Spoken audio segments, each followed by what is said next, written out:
Assalamualaikum warahmatullahi wabarakatuh. Selamat siang para mahasiswa. Hari ini saya akan mengajak Anda untuk belajar pada mata kuliah Mekanika Fluida.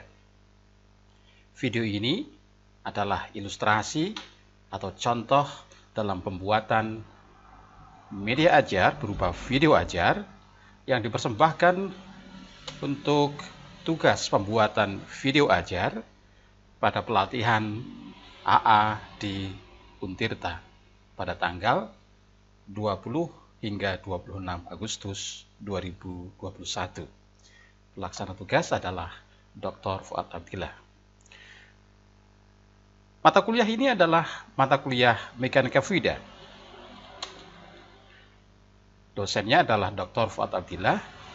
Bentuk kuliah yang akan kita lakukan pada mata kuliah ini adalah daring atau dalam jaringan, baik berupa sinkronus maupun asinkronus.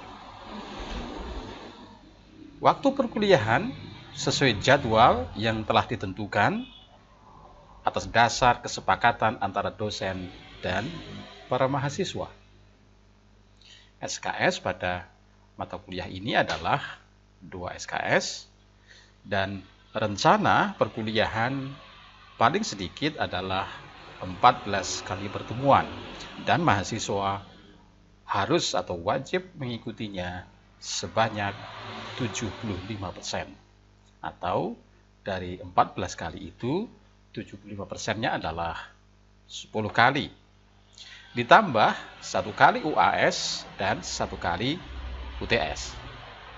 Setiap kali kehadiran, dosen atau saya akan menilai Anda dengan 5% dari total penilaiannya. Sementara untuk nilai UTS-nya adalah 20% dan nilai akhir semester adalah 30%. Namun setiap kali kehadiran, saya akan menilai Anda dengan cara memberikan kuis sebagai bukti kehadiran Anda mengikuti perkuliahannya. Oleh karena itu, meskipun Anda hadir, namun Anda tidak mengirimkan jawaban kuis yang saya berikan kepada Anda, maka Anda dianggap tidak mengikuti perkuliahan. Sementara bahan ajar para mahasiswa, pada mata kuliah ini akan kami sediakan melalui LMS, melalui http://pjj.event.acid, baik berupa materi PDF, baik buku, baik PPT atau PowerPoint maupun video pembelajaran dalam bentuk link YouTube. Anda bisa memanfaatkannya sebelum perkuliahan dimulai. Sehingga Anda punya gambaran, Anda punya bahan-bahan pertanyaan, mempunyai bahan diskusi pada saat perkuliahan berlangsung. Oke. Paham ya? Dari kontrak kuliah yang saya sampaikan kepada Anda? Oke. Ngapa sih? Pertanyaannya adalah kenapa mata kuliah ini penting bagi Anda? Atau kenapa mata kuliah ini perlu disajikan kepada Anda? Yang pertama, agar mahasiswa mampu menganalisa konsep dasar mekanika fluida dan prinsip-prinsip mekanika fluida. Kita sebagai orang otomotif tentu kita akan belajar di sini pada bidang otomotif dalam implementasi mekanika fluida. Yang kedua adalah mahasiswa mampu menganalisa hukum dasar fluida statis dan dinamis pada berbagai persoalan pada bidang-bidang teknik, khususnya adalah teknik mesin otomotif. Banyak peralatan, banyak jenis yang akan kita pelajari, yang alat-alat itu atau peralatan itu menggunakan prinsip dan konsep dasar dari mekanika fluida. Oleh karena itu, perkuliahan atau mata kuliah ini disajikan untuk Anda. Baiklah para mahasiswa, pada pertemuan hari ini adalah pertemuan yang pertama. Kita akan bicara tentang definisi fluida yang pertama. Yang kedua, kita akan berbicara tentang macam-macam fluida. Dan yang ketiga, kita akan belajar penerapan mekanika fluida pada bidang-bidang teknik otomotif. Nah, kemampuan yang diharapkan pada pertemuan yang pertama ini, mahasiswa mampu menjelaskan konsep fluida dan sifat-sifat fluida. Yang kedua adalah fluida pada bidang teknik mesin otomotif. Nah, baiklah para mahasiswa, kita mulai tentang pengertian konsep dasar mekanika fluida. Mekanika fluida seperti dalam uraian kata terdiri dari dua kata, yaitu mekanika dan fluida. Mekanika adalah ilmu yang mempelajari tentang mekanik, gaya, dan gerakan. Artinya mekanik itu adalah gaya. Sedang fluida adalah pengertiannya suatu material yang memiliki gaya gesek yang kecil atau rendah, atau shear stress-nya adalah kecil. Fluida bisa dalam bentuk air, bisa udara, bisa minyak. Itu fluida. Minyak goreng termasuk ya, oli, bensin, solar, fluida. Sementara yang bukan termasuk fluida adalah baja, intan, kertas, batu, dan sebagainya. Sehingga dari dua kata tersebut dijadikan satu, maka uraian mekanika fluida adalah suatu ilmu tentang gaya dan gerakan dari suatu fluida. Artinya gerakan itu nanti yang akan kita pelajari adalah dinamik.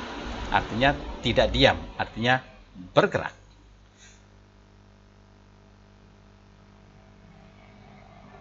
Paham? Oke. Kita lanjut sekarang. Nah, macam-macam fluida.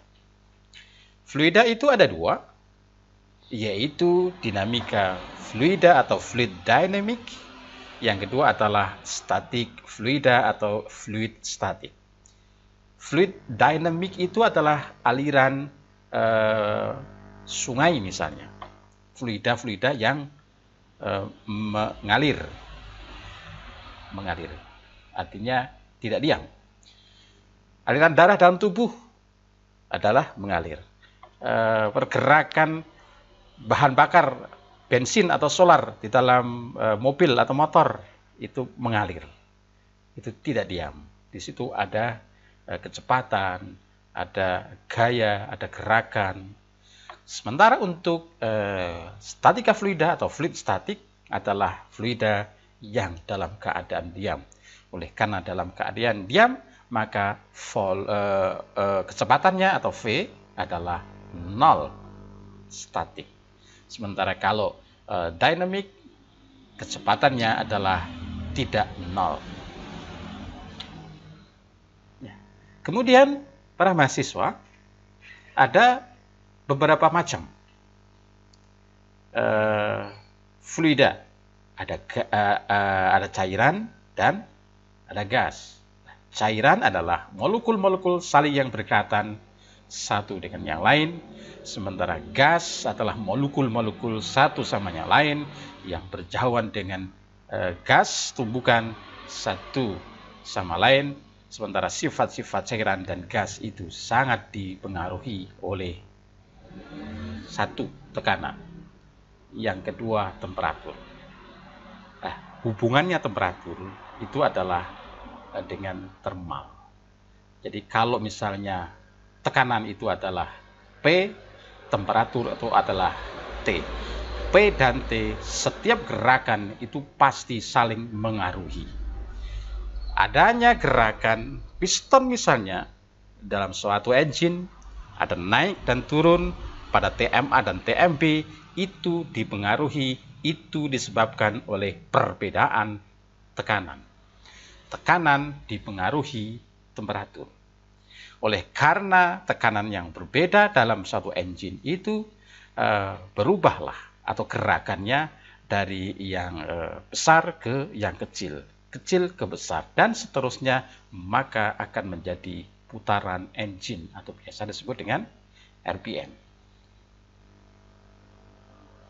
Nah, banyak peralatan yang menggunakan prinsip-prinsip mekanika fluida dalam kehidupan sehari-hari yang digunakan untuk teknik mesin maupun teknik otomotif. Anda lihat di sini, itu ada apa? Karburator. Setiap hari kita menggunakan mesin, kita menghidupkan engine, baik motor maupun mobil, pasti ada yang namanya karburator, kan? Nah, karburator itu prinsip kerjanya menggunakan prinsip mekanika fluida.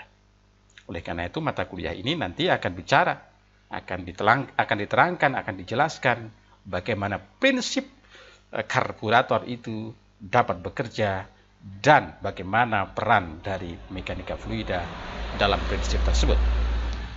Yang kedua adalah dongkrak, ya. Dongkrak, pompa hidrolik, sehingga dari pompa itu, dari dongkrak hidrolik itu bisa mengangkat beban yang besar, padahal dongkraknya itu kecil. Kenapa bisa? Karena dia menggunakan prinsip mekanika fluida. Semprot cat juga menggunakan prinsip kerja mekanika fluida. Bahkan dalam mobil sekalipun itu banyak sekali prinsip-prinsip yang menggunakan mekanika fluida. Oleh karena itu, mekanika fluida itu sangat penting, maka perkuliahan mekanika fluida nanti sangat bermanfaat untuk Anda yang akan terjun sebagai seorang guru mesin otomotif. Demikian para mahasiswa, ini adalah suatu contoh. Saya akhiri sampai di sini, dan apabila Anda ingin berdiskusi, kami sediakan chat atau bahan diskusi dalam LMS kita, yaitu http://bjj.event.ac.id. Pertanyaan di situ Anda tulis, pasti akan segera saya jawab. Terima kasih Anda telah mengikuti perkuliahan ini. Selamat pagi dan sampai bertemu pada minggu yang akan datang. Terima kasih. Assalamualaikum warahmatullahi wabarakatuh.